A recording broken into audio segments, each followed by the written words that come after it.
Hey guys, welcome back here to Advanced Bass Fishing, and appreciate you guys coming by the channel and spending some of your day with me. Always appreciate that. You guys, I've been doing quite a bit of my on the water lessons lately, and one of the things that I've noticed from a lot of the guys I've been fishing with, and even with co-anglers a little bit, is some people have, or not some, a lot of people have problems detecting a strike, and they get fooled a lot. You know, they don't know if it's a strike or it feels like a strike, but it turns out being a rock or stick. And it happens to everybody. It even happens to me. I still get fooled sometimes, not very often, but I still get occasionally.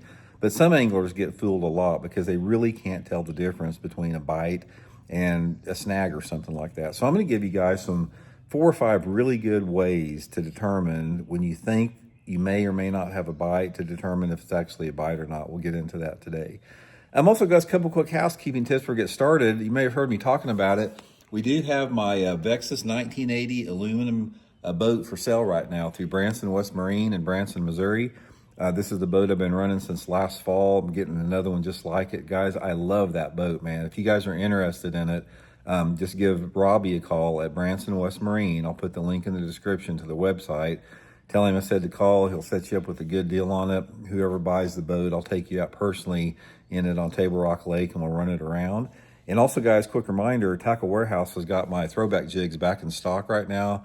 They've been back ordered because everybody's been ordering up. Live rubber, hand-tied skirts, just the best jig that you can buy on the market. 7 different colors, 3 different sizes. So I'll have my throwback jig link in the description of this video too. Really appreciate that. Okay, how not to get fooled, or how do you know what's a strike or not? Here's the thing about that.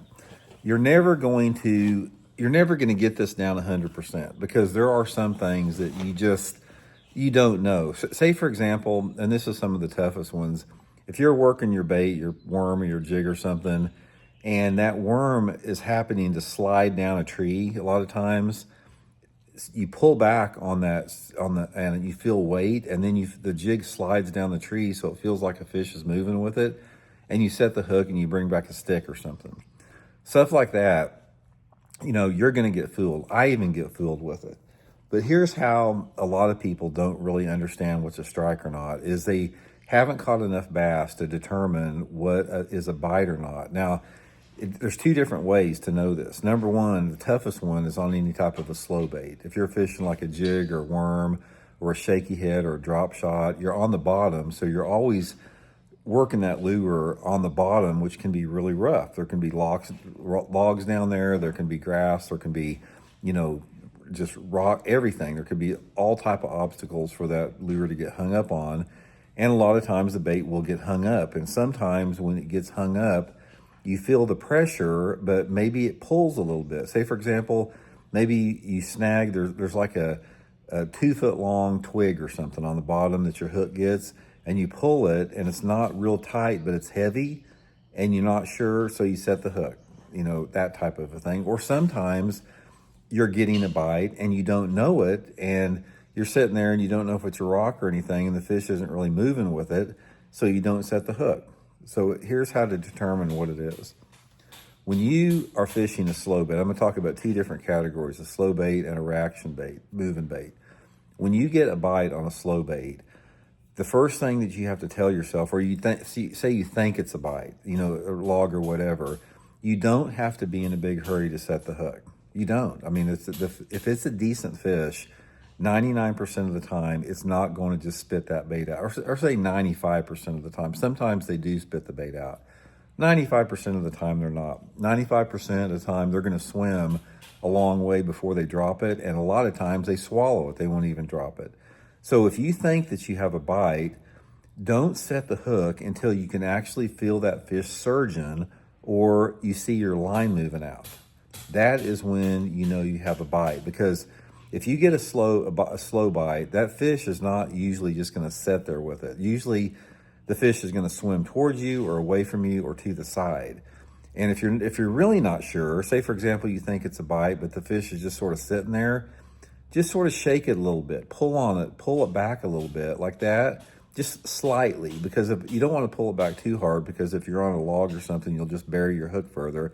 Just pull it back and shake it just a little bit like that, and you'll know for sure if it's a fish or not. Anything that doesn't move or anything that doesn't come to you, it's probably, some type of a snag. So another way that you're going to detect a strike is sometimes the fish will come to you. So let's say, for example, you're working your worm and you got tension on your line. Say your line's tight and something feels funny. You don't know if it's a bite or not. And then all of a sudden you're working it and then you feel like you lose contact with the bait. And then you notice maybe your line is slack all of a sudden, which doesn't make sense because you've been pulling on it, but your line is still slack. That means the fish has the bait and the fish is swimming to you with that. So that can fool you there. Main thing with it, guys, is don't get in a hurry. Tighten your line up a little bit and wait until you feel the surge of the fish before you set the hook. And then you won't get fooled at all. Now, it's a little bit different on a moving bait, like a crankbait or, a jerk bait or something like that. You don't get fooled quite as much on that because of the treble hooks. Most of the time when a fish bites a treble hook lure that's moving through the water, it's going to the fish is going to hook itself even if you don't set the hook with the exposed treble hooks. But sometimes, you may not know. It's like sometimes the bait will deflect off of something and lose the wobble and it feels, funny, or it can come across a limb just right and you may get fooled a little bit. But most of the time, you're not going to get fooled with the moving baits. And if you do get fooled, it's no big deal because you're still going to catch the fish, even if, regardless of the situation.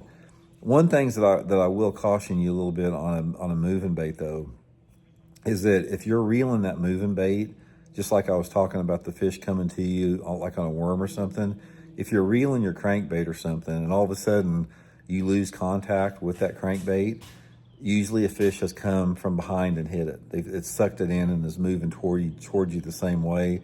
So if that ever does happen, guys, one of the things that you really need to do, if you lose contact with your line from a fish coming to you with it, don't set the hook until you have enough slack taken up where you have a tight line, because you don't ever want to set if you think there's a fish on there and your line's still loose, because you don't know how much loose line you have out there.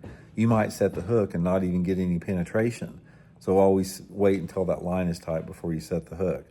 Ultimately, guys, though, everybody's going to get fooled, but as you get more experience as an angler and you catch more bass, you tend to get fooled less and less and less all the time. So, and one other thing, guys, it doesn't hurt anything to set the hook. I mean, if you have any doubt about it, don't get in a hurry. Just reel down and set the hook. It doesn't cost you anything to set the hook. So, anyway, I hope it helps out. We'll talk later.